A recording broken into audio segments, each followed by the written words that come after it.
E se eu dissesse a você que você tem mais de um cérebro e que este segundo cérebro pensa muito em comida, o que você me diria? Hoje nós vamos entender a incrível conexão que o nosso intestino tem com as nossas emoções. Acompanhe o vídeo de hoje.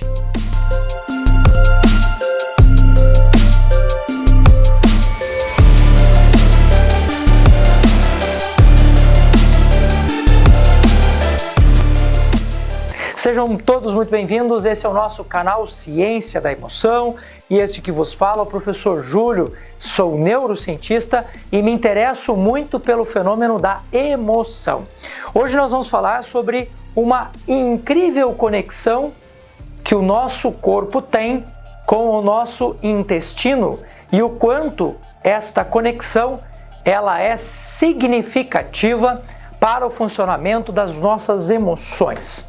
Quando nós nascemos, no momento da concepção, quando os gametas masculino e feminino se juntam, eles formam ali um aglomerado de células que ainda não dá para definir exatamente o que vai sair dali, né?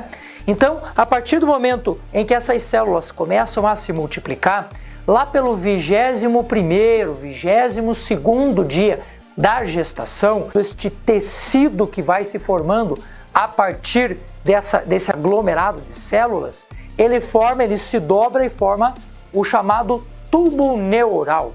Eu vou mostrar aqui para vocês, eu vou colocar aqui para vocês a imagem. Vocês estão vendo aqui que existe neste tubo neural uma parte que é meio azulada.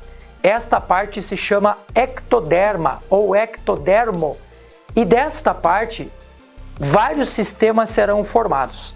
E dois deles, muito conhecidos, muito importantes. Um deles é o seu encéfalo, que compõe aí o nosso sistema nervoso, e o outro vai formar o nosso intestino.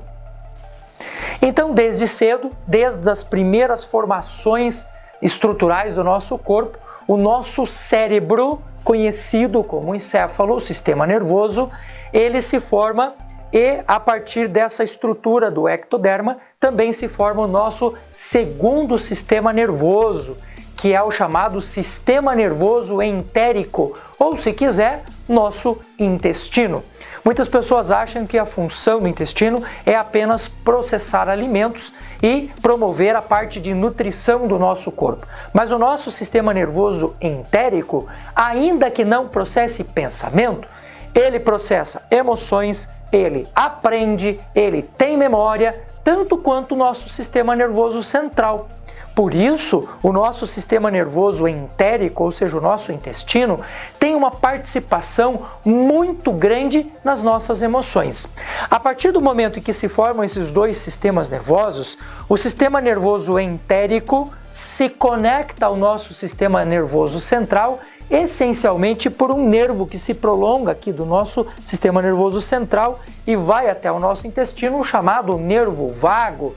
E por incrível que pareça, a comunicação entre os dois sistemas nervosos não é equiparada, não é equivalente. Hoje nós sabemos que 90% da comunicação vem do sistema nervoso entérico para o sistema nervoso central e apenas 10% dessa comunicação vem do sistema nervoso central para o nosso sistema nervoso entérico. Por isso, meus queridos, eu, como neurocientista, especialista na área de emoções, me interesso tanto pelo intestino, porque é no intestino que a maior parte do nosso processo emocional se inicia, seja tanto do ponto de vista fisiológico, ou seja, na produção de hormônios, como é o caso da serotonina, da melatonina, de todos os hormônios, da dopamina, de todos os hormônios que são importantes para o nosso funcionamento emocional, seja do ponto de vista de início dessas emoções. Quem nunca passou por uma situação de medo e sentiu palpitação no seu estômago? Quem nunca passou por um processo de susto, por exemplo, e sentiu borboletas no estômago? Isso não é gratuito, isso não é apenas liberação de neurotransmissores, isso é o nosso sistema nervoso entérico produzindo as sensações que serão interpretadas pelo nosso sistema nervoso central como emoções. Então, essa primeira parte ela é importantíssima, porque a imensa maioria das pessoas não olha para o seu sistema nervoso entérico, não cuida do seu sistema nervoso entérico. Você fala assim, professor, mas como assim não cuida? Quando você toma um antibiótico muito forte, quando você toma um remédio muito forte, o nosso sistema nervoso entérico, o nosso intestino, é o primeiro a sentir. E infelizmente, o uso indiscriminado hoje de uma série de produtos químicos que acabam agredindo o nosso intestino são a causa, são os elementos geradores de uma boa parte da depressão, da ansiedade e de todos os processos emocionais que geram patologias emocionais. Portanto, eu diria para você, sem a menor sombra de dúvida, como neurocientista que sou e me dedico tanto ao conhecimento desses elementos emocionais. Você quer ter uma emoção equilibrada, você quer produzir em você inteligência emocional, tem que começar pelo seu intestino. Segunda questão de hoje, e aqui nós invocamos novamente essa autora tão importante que é a Camilla Howlands, que trabalha nesse livro de maneira tão incrível a conexão das nossas emoções com o nosso intestino. E professor Júlio, o que é essa segunda questão? Ela tem a ver com os nossos probióticos. Nós vamos, ao longo desta semana, produzir pelo menos 3 vídeos falando sobre esse sistema todo, produzido pelas bactérias no nosso corpo, que produzem alguns elementos como os probióticos, os pré-bióticos, os simbióticos, a disbiose. Tudo isso tem a ver com as bactérias que habitam o nosso corpo. Só para vocês terem uma ideia, nós surgimos enquanto seres há mais ou menos ali em torno de 200 mil anos, toda a história que levou ao surgimento do Homo sapiens sapiens, como nós conhecemos hoje, 200 mil anos, e nós sabemos que as bactérias habitam o nosso planeta desde o início.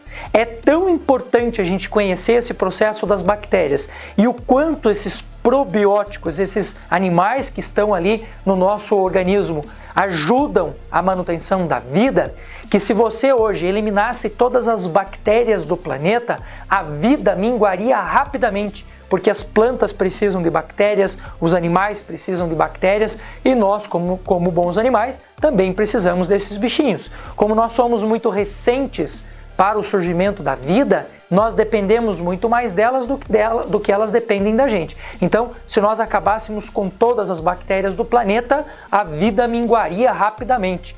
E se nós acabássemos com todos os seres humanos do planeta, a vida floresceria enquanto bactérias de uma forma extraordinária. Então, há uma relação de dependência, muito mais nós dependemos delas do que elas dependem da gente.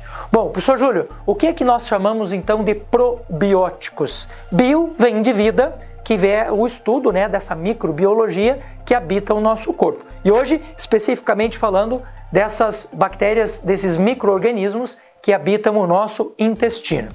Só para vocês terem uma ideia, se nós fôssemos olhar para a nossa carga genética, para cada gene que nós temos no corpo, nós precisamos de outros 10 genes que não são nossos, que não são humanos, para complementar as ações, as atividades do nosso corpo. Então, para cada gene humano, nós precisamos de 10 genes que vivem na nossa microbiota. Professor Júlio, como assim?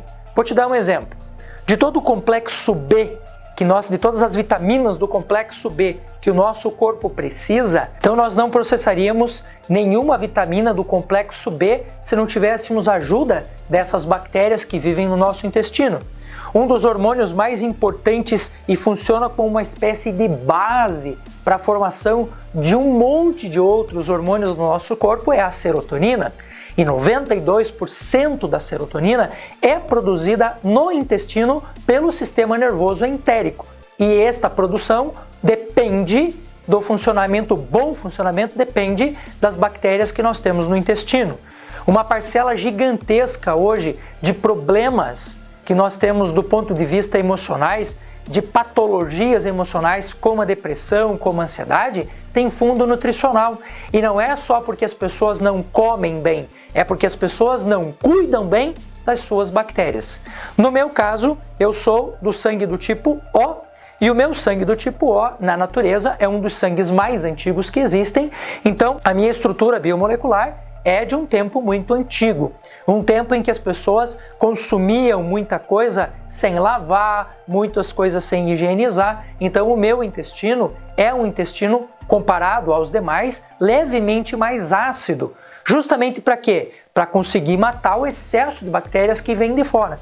Só que hoje nós vivemos um mundo extremamente higienizado, eu não reponho mais as bactérias que eu preciso para o bom funcionamento do meu intestino. Por isso, eu, Júlio César, sabendo que sou sangue do tipo O, a cada 2 meses em média, faço uma pequena reposição de probióticos, sejam probióticos processados, produzidos artificialmente, ou então este cuidado é feito a partir da nossa alimentação. Por isto, há uma conexão tão grande, tão importante entre as nossas emoções e o funcionamento do nosso intestino a partir desses micro-organismos que estão ali. Professor Júlio, e como é que alguém pode cuidar então das suas emoções produzindo no seu intestino esse aglomerado de bactérias? Depende muito do que você está passando, depende muito da idade que você está ali, mas eu poderia dizer para você, no mínimo, que nós precisamos de probióticos como lactobacilos, acidofilos, nós temos bifidobactérias, que é um tipo de bactérias que lá no nosso intestino vão manter a coisa toda funcionando. Professor, e onde é que a gente busca isso? Então, você pode buscar isso por meio do uso de fermentados. Hoje a gente praticamente não usa mais nada fermentado e tudo que vem fermentado da indústria, então já vem com acidulante para acabar com essas bactérias. Então o leite fermentado, o iogurte fermentado, a cerveja que o indivíduo faz em casa, que é um tipo de fermentado. Se você fizer o chucrute, inclusive eu quero deixar para quem tiver interesse, conhecer, eu tenho aqui, vou deixar aqui na descrição do vídeo, alguns vídeos de como produzir essas coisas em casa, de como ter isso em casa. O uso do kefir, o uso do kombucha, que é um tipo de bactéria que você coloca lá num chá e você produz em casa. Então, esses fermentados todos são uma forma natural de você fazer a reposição dessas bactérias, desses micro-organismos, para manter o teu sistema emocional funcionando bem e você tranquilo e feliz. Então, hoje nós começamos com esta parte dos probióticos. Ao longo da semana eu ainda quero fazer outros vídeos que vão ficar gravados naturalmente, mas que vão fazer parte dessa trilogia, falando então dos pré-bióticos, dos simbióticos, e eu quero também entrar um pouco nessa parte da disbiose, que é essa disfunção que o nosso intestino passa por conta de um desequilíbrio na flora intestinal. Show de bola? Então acompanhe os nossos vídeos. Se você ainda não é inscrito no canal, já deixa o seu like aqui, já faça a sua inscrição e, se for útil, pode distribuir e indicar para outras pessoas. Beijo no coração, fica aqui uma boa indicação de leitura para você que ficou curioso em conhecer o que são probióticos e como eles afetam a nossa saúde.